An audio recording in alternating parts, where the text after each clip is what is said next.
നമസ്കാരം. കരിമണൽ കമ്പനിയുമായി ബന്ധപ്പെട്ട ഫയലുകളും രേഖകളും ചോരുന്നതിൽ മുഖ്യമന്ത്രി പിണറായി വിജയൻ കടുത്ത അതൃപ്തൻ. ഉന്നത ഉദ്യോഗസ്ഥർ അറിയാതെ രേഖകൾ ചോരില്ല എന്നാണ് മുഖ്യമന്ത്രിയുടെ നിഗമനം. കുട്ടനാട്ടിലെ വെള്ളപ്പൊക്കം ഒഴിവാക്കുന്നതിന് എന്ന പേരിൽ തോട്ടപ്പള്ളിയിൽ അനധികൃത ധാതുമണൽ ഖനനം നടത്തിയത് CMRLനെ സഹായിക്കാനായിരുന്നുവെന്ന് മാത്യു കുഴൽനാടൻ MLA ആരോപിക്കുകയുണ്ടായി. രേഖ സഹിതമായിരുന്നു ആരോപണം. മകൾ വീണ വിജയനുമായി ബന്ധപ്പെട്ട അന്വേഷണ ചർച്ചകൾക്കിടെ ഇത്തരം രേഖകൾ പുറത്തുവരുന്നത് സർക്കാരിനെ ഞെട്ടിപ്പിച്ചിരിക്കുകയാണ്. ഇതിനായി മുഖ്യമന്ത്രി പിണറായി വിജയൻ നേരിട്ട് ഇടപെട്ടു. 2017 75 കോടി രൂപയുടെ നഷ്ടത്തിലായിരുന്ന CMRL 4 വർഷത്തിനിടയിൽ 56 കോടി രൂപയുടെ ലാഭത്തിൽ എത്തിയത് കരിമണലിൽ നിന്നുള്ള അസംസ്കൃത വസ്തുവായ ഇൽമനൈറ്റ് വളരെ കുറഞ്ഞ വിലയിൽ സർക്കാർ ലഭ്യമാക്കിയത് മൂലമാണ്. ഇതുമൂലം സംസ്ഥാനത്തിനുണ്ടായത് കോടിക്കണക്കിന് രൂപയുടെ നഷ്ടമാണ്. CMRL പണം നൽകിയവരുടെ പട്ടികയിലുള്ള PV പിണറായി വിജയനാണ്. നിസാര വിലയ്ക്ക് ഇൽമനൈറ്റ് ലഭ്യമാക്കിയതിനുള്ള പ്രതിഫലമായാണ് വിജയന് CMRL പണം നൽകിയത്. ഇങ്ങനെയായിരുന്നു മാത്യു കുഴൽനാടന്റെ ആരോപണം. ഈ ആരോപണത്തിന് കരുത്തു പകർന്ന ഫയൽ എങ്ങനെ കുഴൽനാടന് കിട്ടി എന്നതായിരുന്നു നിർണായകം. ഇത് കണ്ടെത്താൻ അനൌദ്യോഗിക അന്വേഷണം നേരത്തെ തന്നെ പിണറായി വിജയൻ തുടങ്ങിയിരുന്നു. വൻ നഷ്ടം ഒഴിവാക്കാൻ ഇൽമനൈറ്റ് കേരളത്തിൽ തന്നെ ലഭ്യമാക്കാൻ ആവശ്യപ്പെട്ട് CMRLലെ സംയുക്ത തൊഴിലാളി യൂണിയൻ 2017 ഫെബ്രുവരി 6 മുഖ്യമന്ത്രിക്ക് നിവേദനം നൽകി.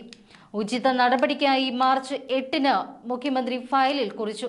എന്നാൽ CMRLന്റെ ഉപകമ്പനിയായ KMRLന്റെ പേരിൽ മൈനിംഗ് ലീസ് നൽകുന്നതിൽ സാങ്കേതിക തടസ്സവും ഉണ്ടായി. തുടർന്ന് ചെയർമാൻ എന്ന നിലയിൽ മുഖ്യമന്ത്രി സംസ്ഥാന ദുരന്ത നിവാരണ അതോറിറ്റിയുടെ യോഗം വിളിച്ചു എന്നാണ് കുഴൽനാടന്റെ ആരോപണം. മുഖ്യമന്ത്രിയുടെ ഫയൽ കുറിപ്പടക്കം കുഴൽനാടന്റെ കയ്യിൽ ഉണ്ടായിരുന്നു.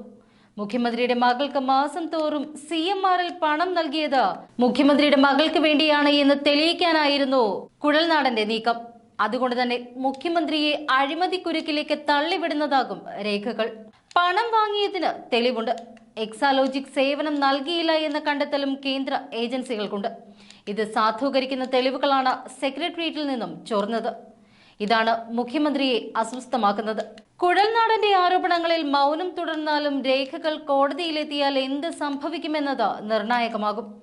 തോട്ടപ്പള്ളി സ്പിൽവേയിലെ കാറ്റാടി മരങ്ങൾ മുറിച്ചു മാറ്റി അവിടുത്തെ ധാതുമണൽ നീക്കം ചെയ്യാൻ നിർദ്ദേശിച്ചതിൽ പോലും കുഴൽനാടൻ ദുരൂഹത ആരോപിച്ചു. കുട്ടനാട്ടിലെ വെള്ളപ്പൊക്കം ഒഴിവാക്കുന്നതിന് എന്ന പേരിലായിരുന്നു നടപടി. മണൽ നീക്കം ചെയ്യാൻ KMMLനെയാണ് ചുമതലപ്പെടുത്തിയത്. KMML വഴി IREയിലേക്ക് കരിമണലും ഇൽമനൈറ്റ് CMRLലും എത്തി.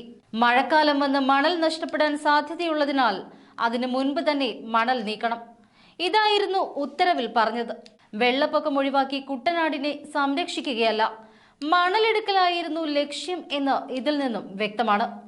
വൻ വിലയുള്ള കരിമണൽ ക്യൂബിക് മീറ്ററിന് വെറും 464 രൂപയ്ക്കാണ് നൽകാൻ തീരുമാനിച്ചത്. ധാതു ഘടകങ്ങളുടെ സാന്നിധ്യം സ്ഥിരീകരിച്ച് കൃത്യമായ വില നിർണ്ണയിക്കാൻ മൈനിങ് ആൻഡ് ജിയോളജി വകുപ്പിനോടും NESനോടും ആവശ്യപ്പെട്ടുവെങ്കിലും മറുപടി ലഭിക്കാത്തതിനാലാണ് ഈ തുകയ്ക്ക് നൽകിയത് എന്നാണ് സർക്കാരിന്റെ നിലപാട്. അതോടെ CMRLന് കുറഞ്ഞ വിലയിൽ ഇൽമനൈറ്റ് ലഭിച്ചു. 2018 ശേഷം CMRLന്റെ ലാഭം 70% വരെ ഉയർന്നു. ഒരു ലോഡ് വെറും മണ്ണിന് 4000 മുതൽ 5000 രൂപ വരെ വിലയുള്ളപ്പോഴാണ് വലിയ മൂല്യമുള്ള കരിമണൽ നിസ്സാര തുകയ്ക്ക് നൽകിയത്. 50 ലക്ഷം ടൺ മണൽ ഖനനം ചെയ്തു എന്നാണ് വിലയിരുത്തുന്നത് എന്നും കുഴൽനാടൻ പറയുന്നു. ഇൽമനൈറ്റ് ലഭ്യമാക്കാൻ മുഖ്യമന്ത്രിയുടെ ഇടപെടൽ തേടി 2017 മുഖ്യമന്ത്രിക്ക് CMRL നിവേദനം സമർപ്പിച്ചതായി കുഴൽനാടൻ പറഞ്ഞു. ഇൽമനൈറ്റ് സംസ്ഥാനത്ത് തന്നെ ലഭിക്കാൻ കഴിയുന്ന സാഹചര്യം ഒരുക്കണമെന്ന ആവശ്യം ഉന്നയിച്ചുകൊണ്ട് മെമ്മോറാണ്ടം നൽകുകയായിരുന്നു ചെയ്തത്. ഈ മെമ്മോറാണ്ടം സ്വീകരിച്ച് ആവശ്യമായ നടപടികൾക്കായി മുഖ്യമന്ത്രി തന്നെ ഫയലിൽ ഒപ്പുവെച്ച് മുന്നോട്ടുള്ള നടപടികൾ ആരംഭിച്ചു. 2017 മുതൽ 75 കോടി രൂപയുടെ നഷ്ടക്കണക്ക് നിരത്തിയ CMRL മുഖ്യമന്ത്രിയുടെ ഇടപെടലിൽ 4 വർഷത്തിനിടെ 56 കോടി രൂപയുടെ ലാഭത്തിലെത്തിയെന്നും കുഴൽനാടൻ ആരോപിച്ചു.